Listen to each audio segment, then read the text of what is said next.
let's get you in a good position. We're the same. Next week's big mouth. We're the same. Next Friday is the first meeting. Oh,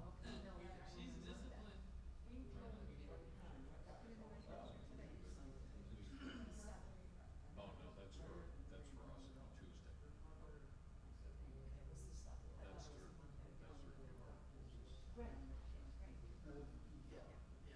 But I'm talking about it's Eric. Bring you to a place of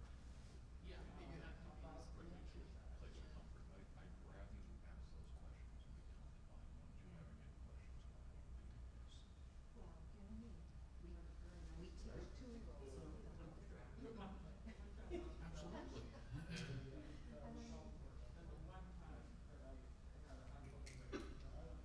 I'd rather you ask those questions and be confident on what you having any questions about. Absolutely. We're ready to go. Do you know that if you touch that pad, the mouse, the arrow will show up? The thing is, it doesn't show up on YouTube. It does. And we set it up so it does. Oh, really? Yeah, go touch, hit the trackpad, just the trackpad itself. So can I do this? Yep, there you go. That shows up on the YouTube. It does show up on YouTube. Oh, great. That's fantastic. And you guys are familiar with the arrows? Yeah, there's also arrows on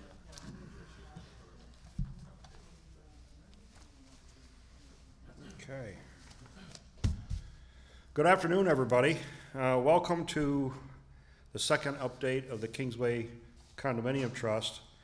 And for those who missed our first presentation back about a month ago, I really encourage everybody to look at it if you haven't already seen it. It talks about the technical aspects and the evaluations that were done by our experts in terms of the condition of our failed building envelope. So if you haven't seen it, I'd encourage you to go back. It's rather lengthy. I think it's about 3 hours. You can fast forward it through things that you don't want to hear. But today's meeting is going to be much shorter. Hopefully, we'll keep it to an hour.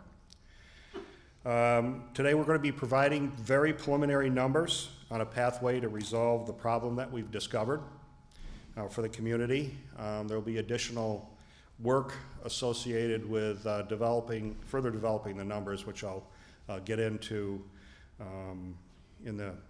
later in the presentation.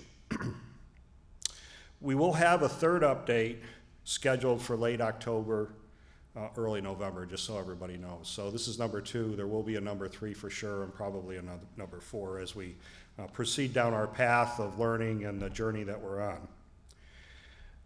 Okay, so with that, I'd like to introduce the board members that are with us today. We have Tom Altomare, Norm Constant, Joe Donahue, Dot Zambia, Rufus Jones, myself, Kevin Maddy, Mary Northrup, and Betsy O'Connor, and then our friends from the Kingsway Trust that are here are Mary Avery, and then also Barbara Murphy. So welcome. We're delighted to have you. From Barkin, we have the CEO of Barkin, Bill DeShino.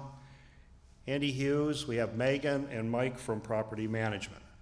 So welcome everybody, and thank you for attending. And for those of you that are listening in today, we appreciate the time that you're spending on part of your day to listen to what we have to say. Okay, so we'll talk a little bit about goals and what we want to try to achieve. In terms of, really our overall goal is to restore the Kingsway condominium community to both financial and physical health. That's what we're really shooting for. And then we want to maintain an attractive community that doesn't mean a resort. And we really want to make that very, very clear what it means to us, just to be very, very clear. Oh, sorry. Oh, okay, gotcha. Sorry. So just to be very, very clear here is we don't mean a resort. What we might mean is that the buildings are sound, the retaining walls are not rotten, dead, diseased, and dying trees are removed from the property, and in the areas where we have substantial overgrowth in either the front or the back of the units, that's addressed as well. So that's what we mean by not a resort. And then, most importantly, we really want to preserve, and this is one of our #1 goals and responsibilities as a board, is to preserve home values and ensure competitive condominium fees. And then also develop a means to finance the shortfalls that we're going to give you some quantification to today with the least impact to our homeowners. And we spent a tremendous amount of time on that. We're clearly not done. It's a work in progress, but we should be able to get you within a range today. And also talk about ranges that we considered on other options. So Betsy's going to get up and talk about the reserve plan needs to be funded, and she's going to talk about the past is the past, but how did we really get here? So all of our residents understand, both the new residents and the people that have been here for a while. And then I'll talk a little bit about the options that we've considered, what we're leaning to. And again, please keep in mind this is an update only. We need another month to really start putting things together and optimizing the price, the costs. And then Mike Aries from BES is going to talk about the siting scope. And then Andy Hughes from Barkin is going to talk about financing. And then Norm Constant, who is our senior leader here on the condo trust, is going to talk a little bit about what we need in terms of high value and long-term planning. So with that, I want to turn it over to Betsy, and I'll be back shortly. Thank you.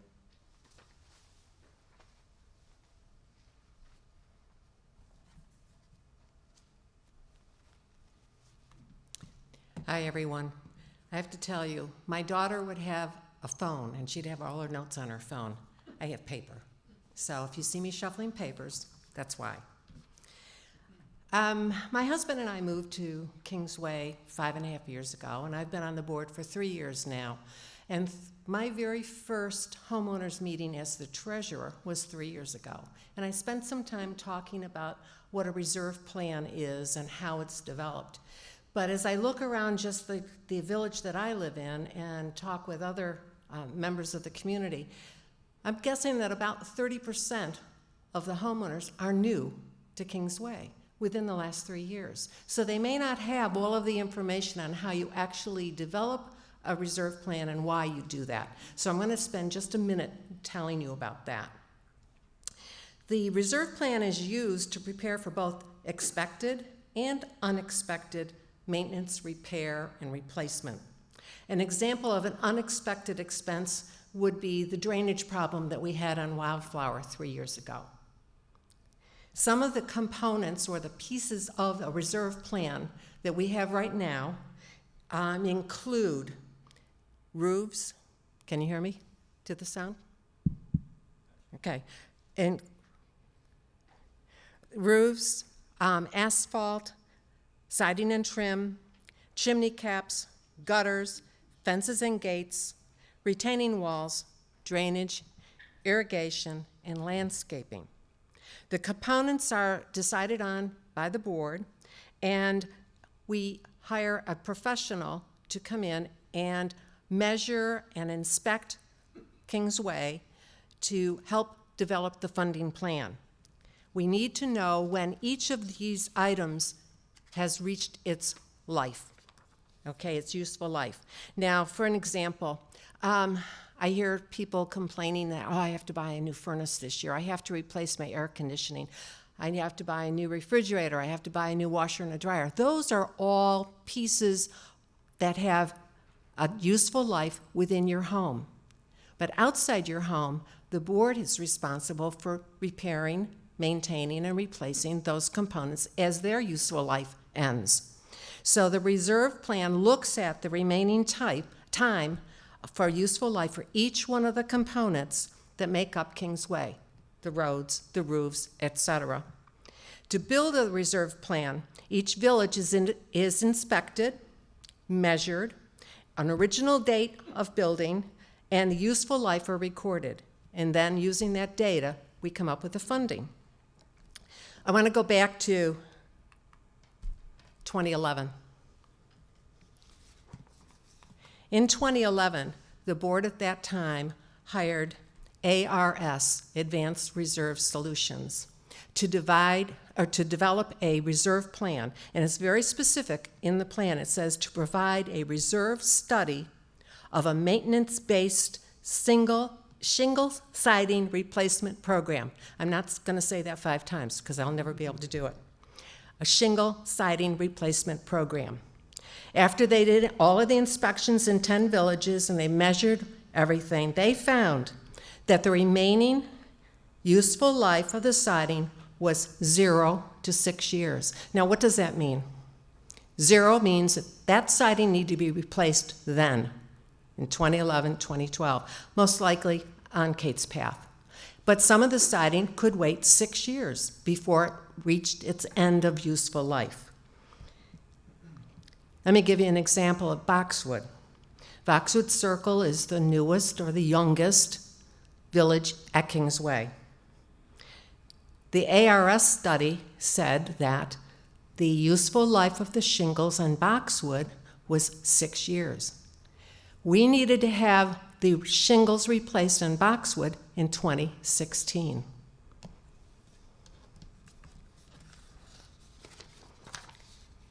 The problem is that the ARS study and the board decided that they would fund 10% of the siding and 1% of the trim for replacement. Is everybody with me so far? Okay. Here's the problem. The board and the ARS plan only funded the replacement of 10% of the siding and 1% of the trim. The ARS plan, I'm going to just stop for a second because this is really important. That plan, the ARS plan, did not include the driveways when they measured the asphalt. It did not include 3.1 miles of fences. It did not include gates. It did not include 2.5 miles of retaining walls. And the plan only said to maintain the siding. In other words, wait for a homeowner to tell you they have a leak, and then you can replace that siding. How much siding was done? Since 2012, 14%. This plan was flawed, folks. There were so many errors made in this plan.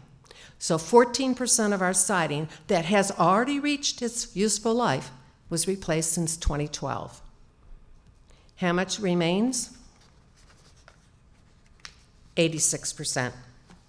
That's 86% of the siding on our homes has reached the end of its useful life and needs to be replaced. Whoop. So we had multiple studies over the last 8 years. ARS in 2011, GRLA in 2016, the Barnes Group in 2018, BES in 2019, and SPS in 2020. They've all independently determined that the siding has reached its useful life.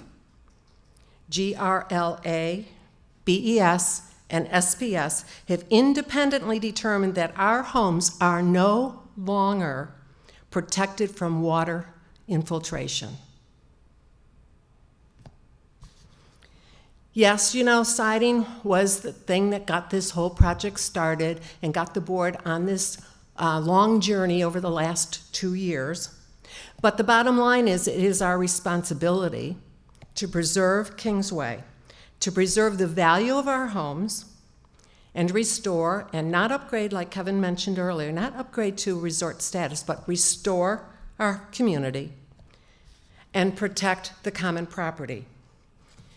Now, let's just look at a couple of numbers, folks. That first, let me change the screen here. The first number I'm going to show you is the total cost of all the reserve components, that's siding and drainage and roads and roofs, for the next 10 years, okay? That total is $40,500,000. It's on the screen here. Yeah, we did. Is it? Oh, it's late. Okay, sorry, everyone. $40,500,000. Now, every month you write a check for your homeowner fees, and part of that goes into the reserve fund. It's about $558,000 for the whole year. So multiply that by 10, and we will have had $5,500,000 to deposit into reserves. Subtract that from $40,500,000, and we have a shortfall of $35 million. Now you have the facts. They're all there. But I know what you're wondering. You want to know the number. The number. And Kevin's going to come up now and share the number.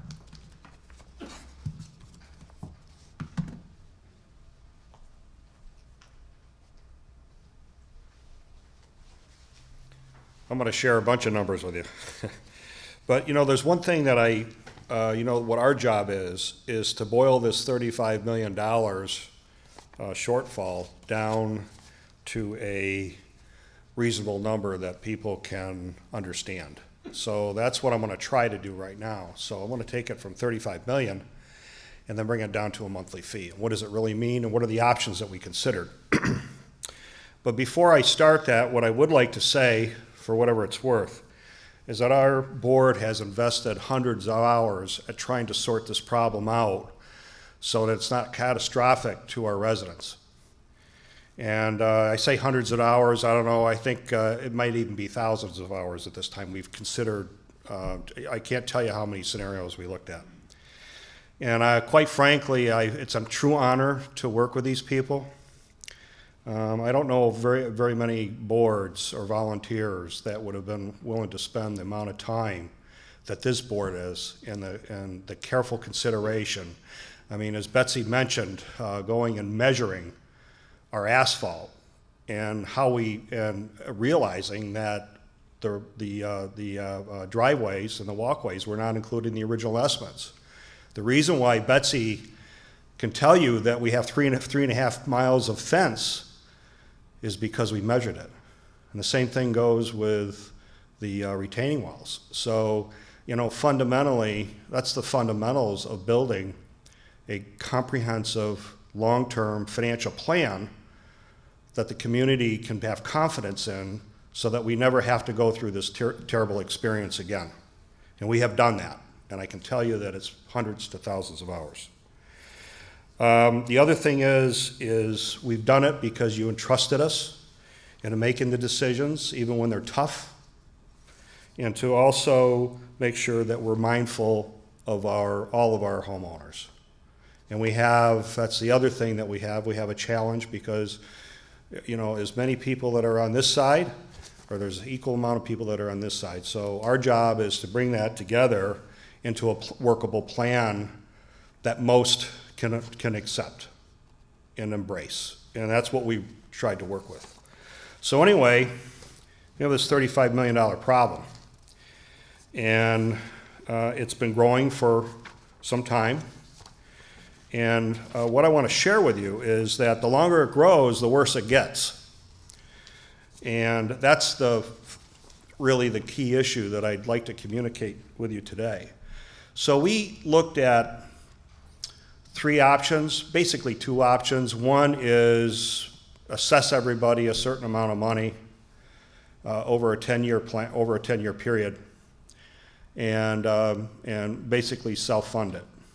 The other option that we looked at is financing it and using the strength of our balance sheet to finance it and work with a bank and spread the payments out over some time. And I think you'll see that there's a dramatic difference. And I can tell you that companies use financing all the time.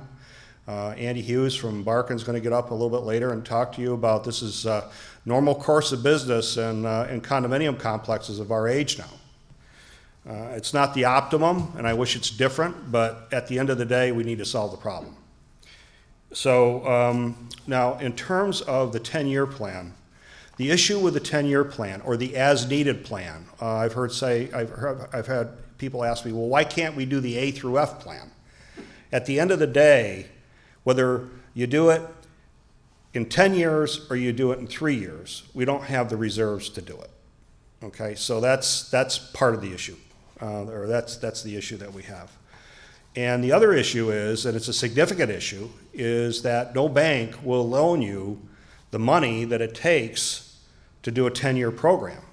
You know, essentially you transition into a construction loan, and most banks want the construction to be completed generally within 3 years. And that's pushing it sometimes. Generally they're 2 to 3 years, but let's say 3 years. So if we asked all of the homeowners to kick in here, we would have to establish this $35 million divided by 10, divided by 456, and you end up with a lot of money. And in our mind, it's undoable. It's not feasible. It's catastrophic to our residents. So if we took the 10-year plan as needed, A through F, whatever you want to call it, it's in the neighborhood of, we would have to increase the fees at an average of $830 a month for the next 10 years, and then adjust it the 11 years out in terms of, you know, a new number. And as I can say that we originally looked at that and couldn't believe it, but we started doing the math, and that's really what it ends up being. And even if it was $500 a month, it's still catastrophic. We can't ask our people to do that. So the next thing that we asked ourselves is, okay, well, let's try to use our balance sheet and see if we can leverage a loan. And before I get into this, I want to talk a little bit about association loans. You're going to hear this later on in more depth. But there's a difference between an association loan and a personal loan. An association loan is tied to the unit, not to the person. So when we talk about loans, if we do something like this, the loan stays with the unit, which means that the next owner would pick that up. Now, of course, we're going to have options to pay it off in full for those people that want to do it. I mean, we're told by our experts that generally you're just better off paying it, but you know, that's a personal choice, and there will be choices like that, but I just want to make sure that it's clear this is not a personal loan, and Andy's going to get into that a little bit later. Okay, so option 2 is to do a 15-year loan, have all the principal and interest due and paid in 15 years. The average increase in condo fee would be $115 on average per month for each of the next 6 years, and then followed by a 1 to 3% annual increase. And the board is considering that along with the next option as well. The next option is a 35-year loan. Okay, the loan stays with the unit again. So if you move out of your unit, the next owner picks it up unless it's paid in full. And the beautiful thing about this is that the next owner, if they want to pay it off, they can pay it off, no problem. Okay, so it's highly flexible. But it gets it down into a manageable number that's not catastrophic to our residents. And I can tell you that our board has spent sleepless nights, many of us, trying to figure out how to make this work and how to make it so that it's not, it's so damaging that, that everybody is, you know, in real trouble. So with this plan, it would be over a 30-year amortization. It would be a $65 average increase to your current condo fees each year for the next 6 years, followed by 1 to 3% increases for inflation you know, going forward. So the real question is, so what about me and my unit? So I'm going to show you that next.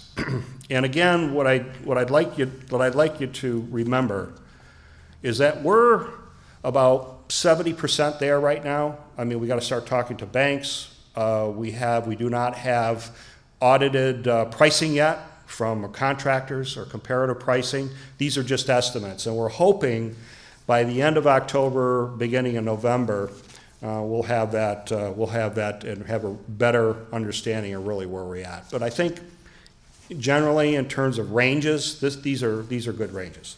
So, okay, so let me just illustrate the $65 a month. Now, I'm going to stay on this slide for just a second, so I'm not going to change it real quick, okay? Because I know everybody's looking at their unit. So if you just stick with me for a minute. This is also going to be made available by property management as well. Actually, the whole presentation will be. So, don't worry, you don't have to, you can get a hard copy if you want. So these are projected all-in condo fees. And when I say projected all-in, we've been informed by the Kingsway Trust that they have issues with their buildings as well. So they've given us a number. We've incorporated it into these numbers. There's some issues with the golf course as well. And Barbara Murphy and her team will be explaining that here in the coming weeks. So the reason why we're doing it this way is because the condo number is such a big number that we really wanted to focus on that. But you can expect to have additional information from the Kingsway Trust.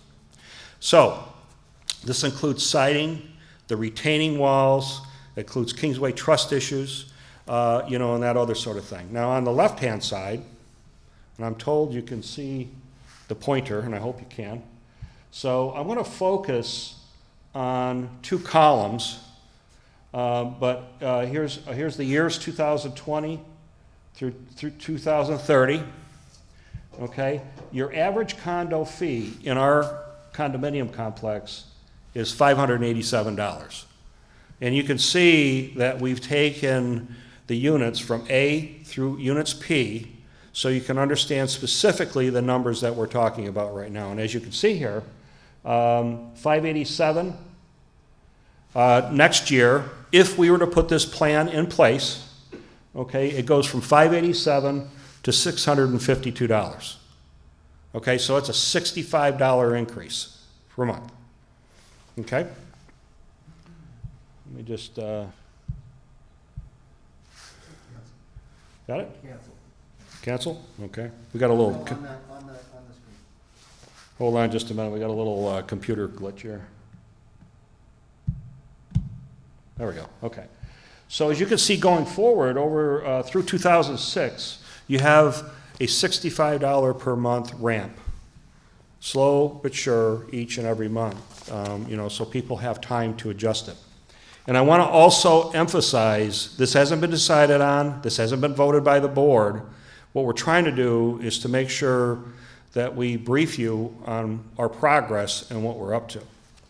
So then, in 2027, going forward, you can see there's 2% increases per year.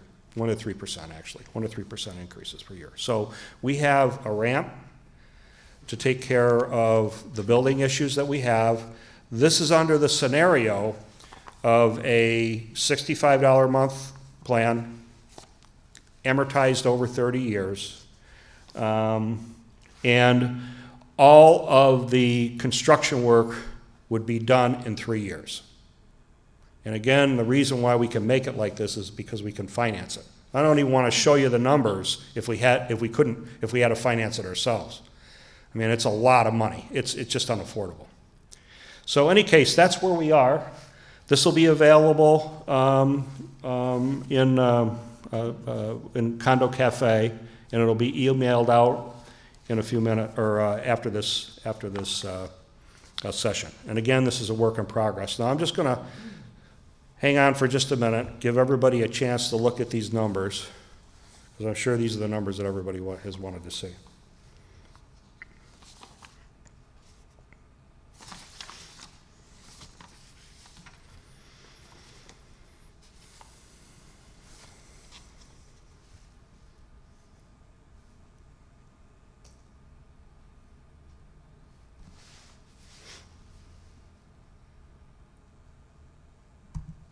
Okay, moving on. So the other part that we're trying to address is to make sure that we don't have to go through this terrible experience again. And that means making sure that our reserves are fully funded. So, and this is, this may be a little bit difficult chart to understand, but I just wanted to ensure the new people here, the people that are going to be here for a long time, is that the plan is not to have to deal with this. So, in the column, or this legend right here, okay, is our reserve balances. I can tell you today, Betsy, I don't have the latest numbers, but it's, what is it? Around $400,000, okay? It's clearly not enough. This is a 277-acre site, 456 units. $400,000 is not enough to be able to adequately maintain the buildings, the roads, and everything else. So what we're thinking about, okay, is the loan, and here's the trajectory of the loan in addition to your monthly condo fees. And as you can see, over the next, from 2021 to 2026, we're addressing all of these issues. What's even more important is for those people that are going to be here for a long length of time, is that our reserve balances are sufficient enough to deal with the roads that are going to be coming due. And we expect those to come due in 2030 to 31, 32, somewhere around there. And then your reserve balance after that continues to grow. And you see a big decline here in 2037 and 2041. And the reason why that decline is because the roofs are due then. So that's, we're not only taking care of the short term, but for those of you that are interested in the long term, we're also taking care of that. So it's responsible fiscal management, looking at the long term, but also taking the short term into consideration. Barbara's going to talk a little bit in the future about her the community buildings and the golf course infrastructure, like I had mentioned. Clearly, though, I would, the condo trust has got the issue. It's got the much bigger issue. Okay, so hopefully that gives you an idea of how we're trying to address the short term. But for those people that moved in, we're also trying to drive a stake in the ground and also address the long term in a fiscally responsible manner. So with that, I'm going to turn it over to Mike Aries. Mike is from BES. He's going to be talking about exactly what's in the building, or in the building envelope program, just so that everybody understands what the components are directly from the engineering team. Thank you.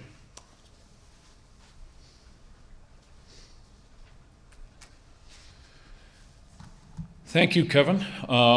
Good afternoon, everybody. Again, my name is Mike Aries. For those of you who I didn't meet during our community Q&A sessions, I work with Building Enclosure Science.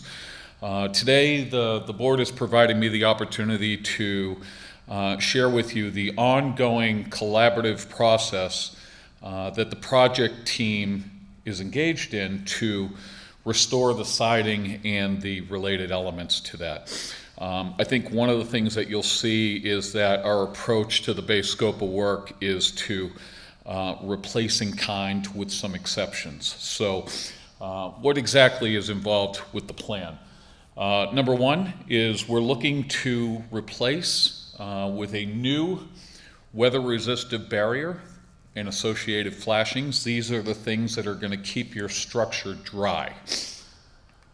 Number two is we're going to be replacing and putting in new white cedar shingles to replace in kind. All right, the work that was done in 2018 will remain in place. Number three, the painted cedar clapboard siding. That will be replaced as well in kind. Number four, one of the exceptions that the board is taking into consideration is replacing the wood trim that we have right now with a PVC trim. The PVC trim is white.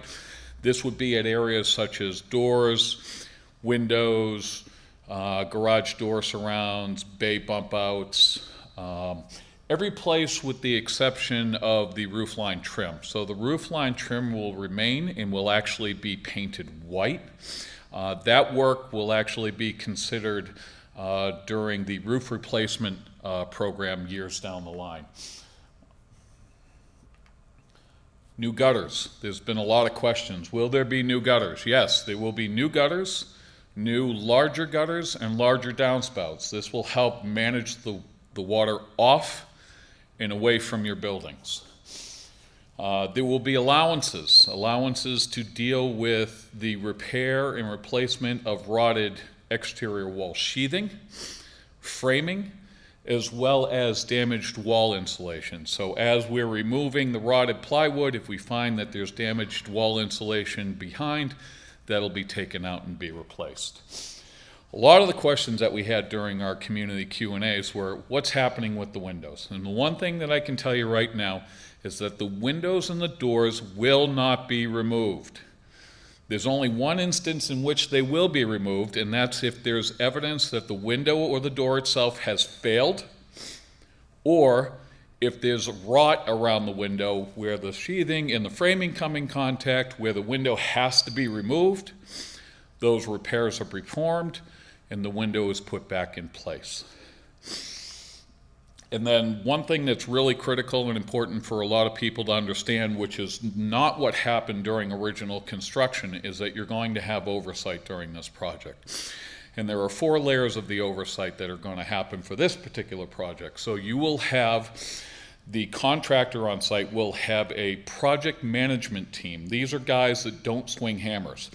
These are the guys that'll be here day in, day out, walking the site, ensuring that the details in the installation is done properly. Number 2, engineer of record. So the engineer of record is developing the specifications for permit and for the contractor to build the project. They will be out here on a weekly basis, whether it's 1 day a week, 2 days a week, 3 days a week. It all depends. But they will be out here, and they're ensuring that the work is being done per the project specifications, per industry best standards and practices, as well as per code. On top of that, we're going to be requiring the manufacturer, so the materials that we're using, if we're using a weather-resistive barrier like Tyvek, we're going to require their technical representatives to come out on a monthly basis to do their inspections, because we want to ensure that we're meeting the installation and the warranty requirements of the manufacturer as well. So there's 3 layers right there. And then we're adding a 4th layer to it. So the board is considering hiring a owner's project manager. An owner's project manager oversees everything, everybody in the process. So they will be part of the overview, and they will also be reporting directly to the board. As the repair scope continues to get refined and developed, we will share more information with the community. I think we'll end up doing that at the end of October, early November. But as for now, that's it. We expect that you'll have questions, and we encourage you to reach out to the board and to the project team and ask those questions. But as for now, I'd like to introduce Andy Hughes of Barkin Management, who will come up here and talk a little bit about background on common property and financing.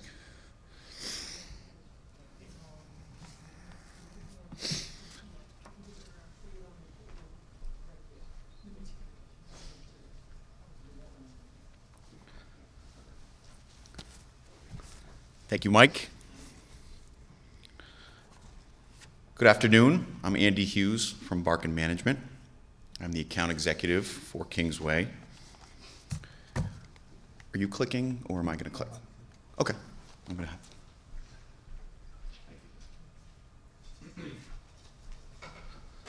I'll have someone else click the slides for me. I'm not too much of a multitasker. First, I'd like to talk about common property, which Betsy did a little bit earlier. It's important to really understand what common property is and how maintaining common property is paid for. The exterior of your homes and most of the grounds at Kingsway are considered common property. You heard all the components that Betsy described earlier in her presentation. The parts of the building that are not common property are the windows, sliders, doors, front steps, and decks. Those are each individual unit owner's responsibility. A large part of your condominium fee goes to common area short-term repairs and long-term replacement when needed. And what you pay doesn't just go towards your individual building, but it goes toward all common property throughout the entire community. I want to stop and really help clarify this because there were some questions that came up during our smaller informational unit owner meetings. They were along the lines of, what if my building has more underlying damage or more rot when they remove the siding? If it needs more plywood replacing, framing, or sheathing than the other buildings does, will I have to pay more if there's more damage? The answer is no. Everyone's portion of a community-wide project like this will be based on their beneficial interest only. And it's just like your condominium fee. Just like if you live in an H unit and your neighbor is in an A unit, your monthly condo fee is not the same. And this is identical for large common area projects. An H unit will pay a different amount than someone in an A unit, and it's based on beneficial interest. This beneficial interest is set in your governing documents, and it stays with each unit and never changes. It was set by the developer and is generally based on square footage and market price of the units when they are constructed. Projects similar to what Kingsway is facing right now is very common. It's very rare to see associations that have fully funded reserve schedules. So this is when we start talking about financing. And how this bank financing works for something like this has to do with, now that the fact that condominiums have been around for 30 to 40 years, and if you think about it, really condominiums didn't exist before the 70s. So just like management companies are seeing, banks are also seeing associations run into these major rehab projects because many of the building components have reached or they're beyond their useful lives. So the banks understand the need for these structural and building envelope projects, and they will agree to finance a long-term loan, and it runs in connection with the long-term investment you're making to protect the buildings. When you replace an envelope component, you're basically expecting a useful life of around 30 years, hence the bank will offer financing for 30 years. Now understand, and Kevin touched a little bit on this, understand that it's the association that secures the loan, not any individual homeowner.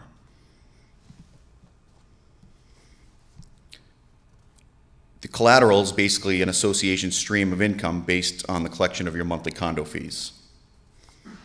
Each unit will be billed a monthly supplemental fee, which basically increases everyone's monthly payment. And this is what you saw on the slide that Kevin presented earlier. In the example of a 30-year loan, it was the $65 amount. And that goes up $65 each year for 6 years. So that supplemental fee or payment each month, it just goes in with your condo fee. It's used by the association to pay the annual debt service. So you don't pay directly to the bank. You pay the association pays down the loan. So it's essentially an increase to each owner's monthly fee that's used to pay the loan, and the amount can just stay with the unit. Even if it's sold, it would transfer to the next unit owner. So it's a pay-as-you-go, or in other words, a pay-as-you-use scenario, pay for what you use scenario. And again, we're seeing this everywhere. This is very common. Sometimes it's called an assessment. But communities are facing this everywhere, and it's the best way to pay for a project of this scale without putting huge upfront burdens on unit owners. And I also want to stop and clarify this, because this also came up during some of our informational meetings. Individual owners are not responsible for paying off the loan, only for what amounts to paying your higher condo fee. The association, again, uses that to make the loan payments. So owners will also have the option to pay their balance off if they choose in full, thereby avoiding the debt service costs.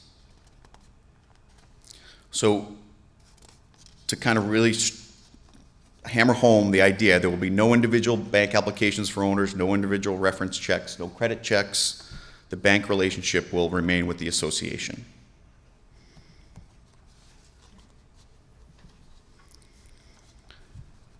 Condominium fee benchmarking at similar communities with similar amenities is underway, and it's been underway for many months.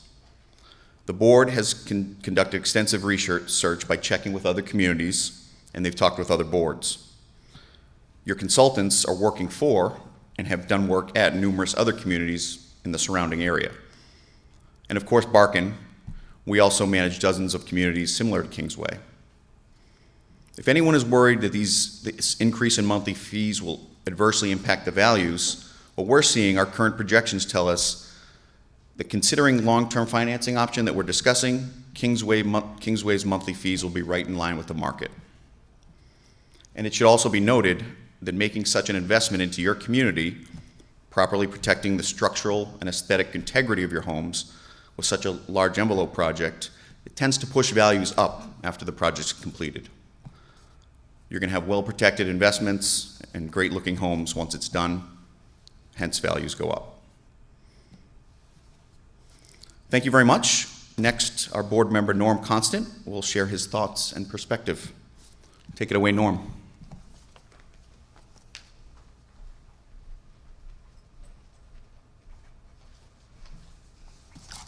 Afternoon, everybody. I guess one of the reasons I'm up here now is I'm a new owner. I've been here for a little over 2 years, and you never know, but for most of that time, I've been a member of the board. I guess I was a little suspicious at the time when people came and recruited me for the board, because I felt that in a community of 456 people, that there would be a lot of people lining up for the job. I guess I was wrong, and now maybe I understand a little bit why. One of the things, though, I want to bring back to the time 2 years ago, when at the candidates night I got up, one of the things that I referred to was transparency. And it seemed to be an item that really clicked with the people that were in the audience. And I must say that this board, and myself included, has worked hard to make sure that you know everything that has to be known when it is available to us, and that it is something that we are committed to doing into the future. So let's not forget that we have not only today to deal with, but we have the future as well. Now, one of the things that I bring is, maybe a negative, as I'm 90 years old, but at the same time, I've had a wealth of experience in my career in dealing with capital projects, not only funding them, but building them and implementing them. And one of the things that I really found very early, the folly of trying to make a project meet a dollar number rather than identifying what it was like to make sure it was done the right time, the first time. You know, Phil Crosby was a quality guru back in the 80s, and he coined the phrase Dirtfoot. Do it right the first time. And it's something that is stuck in my mind all the time. We can't do it right the first time. That's past us. But what we can do now is basically bring all the different talents that we have together in order to make sure that we've identified the problem, that we've scoped it out, that we've identified the options, that we form a plan, that we fund it, and we implement it. So I can only tell you that from a homeowner's point of view, I can say I was angry when I first learned about this. I was angry a lot against myself because I hadn't done my due diligence. Historically, I come from a condominium association in New Jersey. And you know, I thought everybody was as efficient and effective as they were. Because I think in the 20-odd years that I lived there, we only had one assessment. And in essence, everything went along smoothly. When something came up, the money was available to fix it and make it right. One of the things I found out here was that the funding of the reserves was totally inadequate. And so part of what we're doing now is trying to make sure that what happened now, what we're dealing with today, is something that doesn't have to be dealt in the future. I was also angry with the fact that, hey, this is a big dollar number that we're talking about. I don't care who you are. But I found myself in a position as a new owner of not only having to pay it forward, which I accept totally, but that I was having to pay it back as well. And then again, the point of what we're trying to accomplish is to make sure that people do not have to deal with that in the future.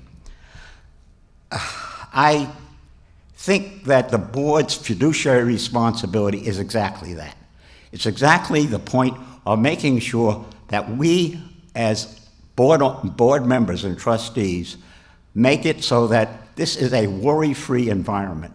Hey, first time I moved into a condo, the fact that I didn't have to shovel the snow or cut the lawn was great, but it cost money. And I accept the fact that I'm willing to pay for that. I'm willing to pay for the beauty and the aesthetics that is Kingsway. But I'll be honest with you. Right now, Kingsway to me is shabby. And I think what we need to do is try to make sure that we build it back up to what we expect as homeowners and what everybody expects when they come into Kingsway. So we have the long-term plan. We are committed to doing it right, and we hope that you will join us in this venture.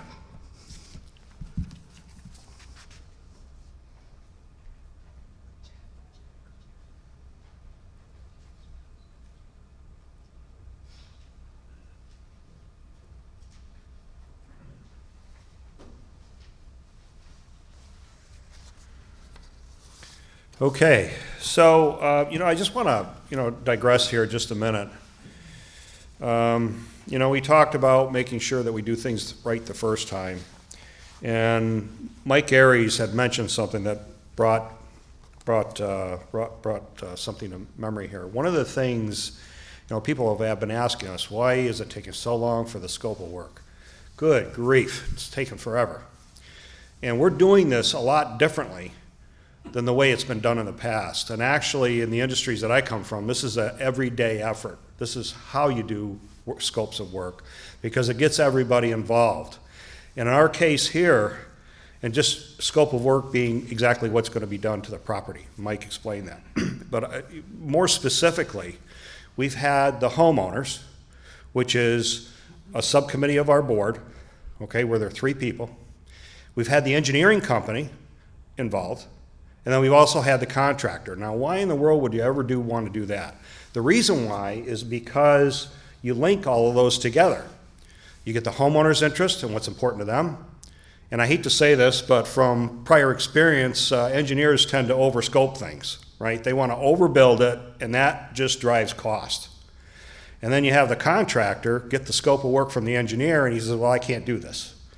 And so what we did, is that we went with our facilities guys, Michael specifically, the engineering, the contractor, and the homeowner, and we all got together and we actually looked at the buildings to see what actually needs to be done.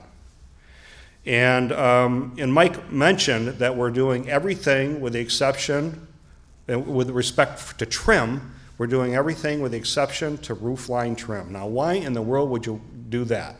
The reason why is because the engineer brought up that if we did that, we would have to disassemble some of the roofs, and the contractor sat there and shook his head and said, that's going to cost you a lot of money, like millions, right?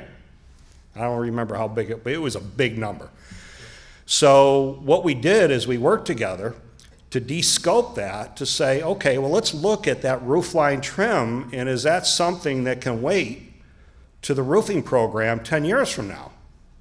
So that way we do the roof and the roof line trim at the same time. That's an example of integrated product development or integrated scope development.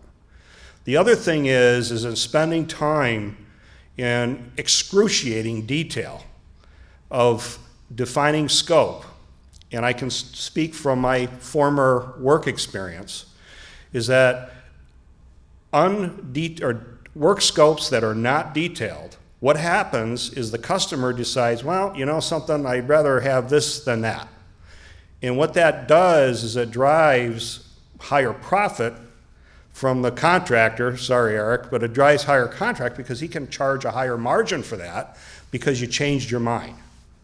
Okay? We're not permitting that here. We're going and we're making sure that we go do the detailed work right up front, so we have a clear scope of work, so there's less change orders, and that we manage costs going forward. That helps the contractor because he knows what parts to buy or what products to buy. He can advance buy, leverage volume, and he knows that we're not going to change our minds all the time. It helps the engineer because he doesn't have to come down here so often, and that sort of thing. And it also helps to manage expectations with our homeowners. So that's why it takes so long. And, you know, quite frankly, I think we're almost there with the scope of work, but I don't think we're totally there yet. And the board has to decide on some of these options whether, you know, it's worthwhile. And we're asking options, and I think of Rufus here the other day, he's saying, well, look at, if we do this one weather barrier, how long is that going to extend the life of the shingles? And if it's not going to extend the life of the shingles, why do we want to put it on? So those are the type of questions that we're answering, or that we're asking, and that we're driving the engineering guys, the contracting guys, and the facilities guys to explain to us why. And if it doesn't make sense, we're not going to do it. So the roofline trim example, I think, is a good example of the detail that we've gone into in the due diligence that we're doing. I don't like the number any better than anybody else, but I can assure you this, we know the detail. And we've spent a lot of time trying to do our best at managing it. So if this project goes, it will go well, it'll be well managed, it will have adequate oversight, and we won't repeat the mistakes of the past. Okay, so I'm just going to rifle down through our summaries again. I mean, really what we're trying to do is we're really working on both financial and physical help. And we're not making this a resort. It's very important that people understand that. Like for like, that's all we're doing. Okay? And, if I can break it down even simpler, if you have an overgrown evergreen in your backyard and you can't get down the steps because it's so overgrown, because it wasn't pruned for 20 years, we're going to take care of that. Okay? Okay, so we talked about the problems and, what we're doing to resolve them, and why we actually ended up in the position that we're in. I mean, Betsy forgot to mention that had we started this program in 2011 at 10% a year, Betsy was ready to say that, she forgot her tagline, but Betsy was going to be ready to say that if we did that, if we did what we're trying to do now in 2011, we would be celebrating 100% replacement of our siding this year. Unfortunately, we didn't do that, and we got 86% more to go. That's the issue that we're wrestling with. Okay, so we talked a little bit about the 10-year plan and why the 10-year plan doesn't work. It's astronomically expensive. And I also talked about that the cost of material and labor, and also the damage to rot, is escalating at 5 to 6% a year. And our pensions, well, my pension's escalating at 0 a year, and I think our Social Security is somewhere around 0.8. So if you really look at it, it only is going to get worse with time. Our Social Security and our pensions are escalating at around 1% a year, if we're lucky, okay? This issue is escalating at 5 to 6% a year. So the longer you wait, the more serious it's going to get. And then we talked a little bit about the loans. I mean, 15-year, 30-year, and we gave you, and I gave you a matrix on the $65 and what that would really mean. I'm not happy with it. That's the other thing is that I think we're going to try to drive this cost down even more. And so we have additional scope meetings with the contractor and the engineer to see what else we can do to further drive down the prices, or cost rather. Okay, and in addition to that, we haven't had face-to-face meetings with the banks yet. Okay, we have term sheets, but nothing firmed up. But it's enough for us to give you an estimate. Okay, and so with that said, let me just summarize where we're at. So we're going to continue to refine the numbers, and we're nowhere near done yet. Hopefully, we'll have the next report out to you by the end of October, beginning of November. We're really under the gun in terms of trying to meet these dates for you, but what we're trying to do is to compress the amount of time and the uncertainty to the community, because I don't know about you, but this is driving me nuts, not knowing. And we want to try to keep that as short as possible. Norm also mentioned the importance of transparency. I had one lady, when I was walking the circuit the other day, came up to me and she said, you know something, thank you so much for letting us know ahead of time.